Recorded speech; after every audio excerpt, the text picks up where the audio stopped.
사도신경으로 신앙 고백하시겠습니다. 전능하사 천지를 만드신 하나님 아버지를 내가 믿사오며 그 외아들 우리 주 예수 그리스도를 믿사오니 이는 성령으로 잉태하사 동정녀 마리아에게 나시고 본디오 빌라도에게 고난을 받으사 십자가에 못 박혀 죽으시고 장사한 지 사흘 만에 죽은 자 가운데서 다시 살아나시며 하늘에 오르사 전능하신 하나님 우편에 앉아 계시다가 저리로서 산자와 죽은 자를 심판하러 오시리라. 성령을 믿사오며 거룩한 공회와 성도가 서로 교통하는 것과 죄를 사하여 주시는 것과 몸이 다시 사는 것과 영원히 사는 것을 믿사옵나이다. 아멘. 오늘 함께 보실 말씀 신명기 25장 17절부터 19절까지 말씀입니다. 구약성경 300페이지에 있습니다. 구약성경 300페이지 신명기 25장 17절부터 19절까지 말씀입니다. 신명기 25장 17절부터 19절 말씀. 너희는 애굽에서 나오는 길에 아말렉이 네게 행한 일을 기억하라. 곧 그들이 너를 길에서 만나 네가 피곤할 때에 내 뒤에 떨어진 약한 자들을 쳤고 하나님을 두려워하지 아니하였느니라. 그러므로 내 하나님 야훼께서 내게 기업으로 주어 차지하게 하시는 땅에서 내 하나님 야훼께서 사방에 있는 모든 적군으로부터 내게 안식을 주실 때에 너는 천하에서 아말렉에 대한 기억을 지워 버리라. 너는 잊지 말지니라. 오늘 본문에는 하나의 족속에 대해서 기억하라, 또 기억을 지우라, 이 상반되는 두 개의 명령이 담겨 있습니다. 출애굽 이후에 이스라엘 자손들이 약속의 땅에 정착할 때까지 이스라엘과 다툰 이방 민족은 여럿이 있었습니다. 그 중에서도 광야 생활 처음부터 오랫동안 부딪혀왔던 종족이 있었는데 바로 아말렉입니다. 오늘 본문에서 모세가 말하는 분위기만 봐도 굉장히 적대적입니다. 17절 말씀 한번 다시 보겠습니다. 너희는 애굽에서 나오는 길에 아말렉이 네게 행한 일을 기억하라. 곧 그들이 너를 길에서 만나 내가 피곤할 때에 내 뒤에 떨어진 약한 자들을 쳤고 하나님을 두려워하지 아니하였느니라. 아말렉이 행한 일을 기억해야 되는데 이유가 뭐냐? 네가 피곤할 때에 뒤에 떨어지고 약한 자들을 쳤고 하나님을 두려워하지 않았다. 이스라엘 백성들이 아말렉과 처음 접촉한 것은 전쟁이었습니다. 출애굽기 17장에 그 전투에 관한 이야기가 나오는데 모세가 높은 곳에 올라가서 그들을 향해서 그 싸움을 향해서 손을 들었을 때는 이스라엘이 패배하다가 이스라엘이 이기다가 손을 내리면 이스라엘이 패배하는 장면. 그래서 팔이 아픈 모세를 위해서 아론과 훌이 양쪽에서 팔을 잡고 붙잡아줬다. 그래서 이겼다라고 하는 이야기가 나오는 것이 바로 이 아말렉과의 전투였었습니다. 우리는 이스라엘이 누구와 싸웠었는지는 잘 기억하지 못해도 어느 상황에서 싸웠는지도 잘 몰라도 모세가 팔을 들고 그것을 아론과 훌이 잡아줘서 결국은 이겼다라고 하는 내용은 기억을 하고 있습니다.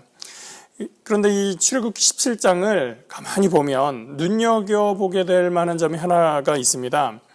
아말렉과의 전투가 출애굽 이후에 이스라엘 백성들이 겪었던 첫 번째 전투라는 것입니다. 출애굽 이스라엘 백성들이 아말렉이라는 족속과 처음 만난 전쟁일 뿐만 아니라 전투 자체도 처음 했었던 상황이라는 겁니다. 그러므로 이 사건은 굉장히 중요한 사건입니다. 그 전까지 이스라엘은 군대가 아니고 그저 광야를 지나는 하나의 무리에 불과했었습니다. 며칠 전까지 이 사람들은 벽돌을 굽고 건축을 하는 노동자, 노예들이었습니다. 그 사람들이 갑자기 한밤중에 우르르 그 지역, 자기들이 살던 지역을 떠나서 홍해를 지나서 광야에서 걸어가고 있는 중인 것입니다. 게다가 출애굽기 17장 8절을 보면 이스라엘은 갑자기 공격을 당한 것으로 보입니다. 8절입니다. 그때에 아말렉이 와서 이스라엘과 르비딤에서 싸우니라. 아말렉이 와서 싸움을 걸었던 겁니다. 9절을 조금만 더 보겠습니다. 모세가 여호수아에게 이르되 우리를 위하여 사람을 택하여 나가서 아말렉과 싸우라. 내일 내가 하나님의 지팡이를 손에 잡고 산 꼭대기에 서리라. 아말렉의 공격을 받고 이스라엘은 어떻게 해야 될지도 모르는 상황이었고, 모세가 비로소 여호수아에게 네가 가서 싸울 만한 사람들을 좀 뽑아서 가서 그들과 싸워라 라고 첫 번째로 명령하는 것이 지금 이 상황이었던 겁니다. 전략 전술도 없었고요. 변변한 어떤 무기라고 할 만한 것도 없었습니다. 그저 그들은 천막에서 사용하던 칼이나 아니면 무기가 될 만한 것들을 긁어 모아서 그저 힘만으로, 자기가 가진 육체의 힘으로 가서 싸우기 시작을 했던 것입니다. 그러니까 이기는 것 같다가도 밀리기도 하고, 밀리는 것 같다가 다시 이기는 것 같은 그런 싸움이 영 압도적인 어떤 승리, 그런 것을 하지 못하고 지지부진한 상태였었던 거죠. 그때 모세가 팔을 들면 여호수아의 부대가 이기고, 모세가 팔을 내리면 이 여호수아의 부대가 지고 있었다. 분명히 이 전쟁은 하나님께서 개입하신 전쟁이다라는 것을 이야기하는 그러한 사건입니다. 결국 여호수아의 부대가 아말렉을 물리칩니다. 그리고 아말렉에 대한 하나님의 분노가 표출됩니다. 출애굽기 17장 14절입니다. 야훼께서 모세에게 이르시되 이것을 책에 기록하여 기념하게 하고 여호수아의 귀에 외워 들리라. 내가 아말렉을 없이 하여 천하에서 기억도 못하게 하리라. 왜 하나님은 아말렉에 대해서 그렇게 분을 내셨을까요? 오늘 본문이 그 이유를 설명해 주었던 것입니다. 18절 말씀, 그들이 네가 피곤할 때에 내 뒤에 떨어진 약한 자들을 쳤고 하나님을 두려워하지 아니하였다. 하나님을 모르니 하나님을 두려워하는 건 어쩌면 당연한 것일 수도 있는데, 그들의 행위가 무엇이었나? 네가 피곤할 때에 너희들 중에 약한 자들을 쳤다라는 거죠. 뒤에 떨어진 약한 자를 치는 모습, 어디선가 많이 본 것 같지 않습니까? 저는 동물의 왕국 같은 다큐멘터리에서 많이 봤습니다. 야생에서 짐승들이 하는 행위입니다. 이런 걸 약육강식이라고 하죠.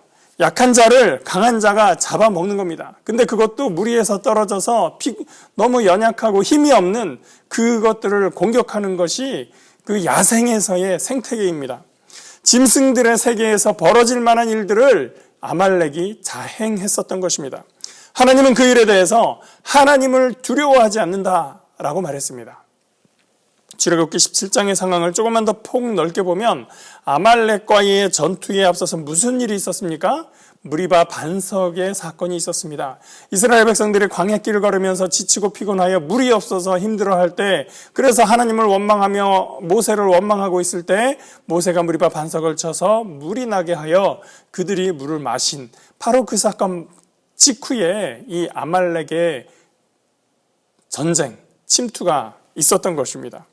그들이 며칠 동안 물을 마시지 못해서 기진해 있었고, 물이 막 이제 공급이 되어서 이제 마시며 회복을 하고 있는 중인데 그들을 아말렉이 공격했던 것입니다. 그래서 이스라엘 백성들은 전체가 지치고 피곤한 상태였고, 뒤처져 있는 약한 사람들이 매우 많았었던 것입니다. 그런 이스라엘을 아말렉이 공격했을 때 거기에는 약탈의 의도가 있었다고 봅니다. 제가 여러 번 말씀드렸듯이 고대의 전쟁은 약탈, 노략물, 그것이 목적인 경우가 대부분입니다. 국가에 대한 충성, 이런 국가관이 있던 세상이 아니기 때문에 그들은 남의 것을 취하여 내가 배불리는 것, 그것이 더 중요한 목적이었던 것이죠. 남의 것을 빼앗기 위해서, 자기 것을 불리기 위해서 약한 자를 택하고 공격하는 것, 그것이 하나님이 보시기에는 굉장히 악한 행동이었습니다.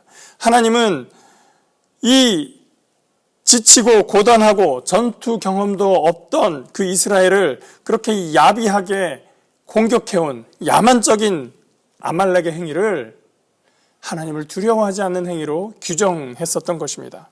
하나님은 이스라엘에게 명령하십니다. 오늘 본문 19절입니다. 그러므로 내 하나님 야훼께서 내게 기업으로 주어 차지하게 하시는 땅에서 내 하나님 야훼께서 사방에 있는 모든 적군으로부터 내게 안식을 주실 때에 너는 천하에서 아말렉에 대한 기억을 지워버려라. 너는 잊지 말지니라. 이스라엘 백성들이 정착하고 모든 적들과의 전쟁이 그쳤을 때 아말렉에 대한 기억을 지워버리라. 호랑이는 죽어서 가죽을 남기고 사람은 죽어서 이름을 남긴다고 하는 말이 있죠. 여기서 기억의 정확한 의미는 존경으로서의 기념이라고 할 수 있습니다. 사람이 죽어서 남는 그 이름을 기억하고자 하는 것은 그의 삶, 그의 행동, 그의 기릴 만한 업적들을 기억한다라는 것이죠. 대한민국 국민이면 누구나 세종대왕을 기억합니다. 세종대왕에 대해서 알면 알수록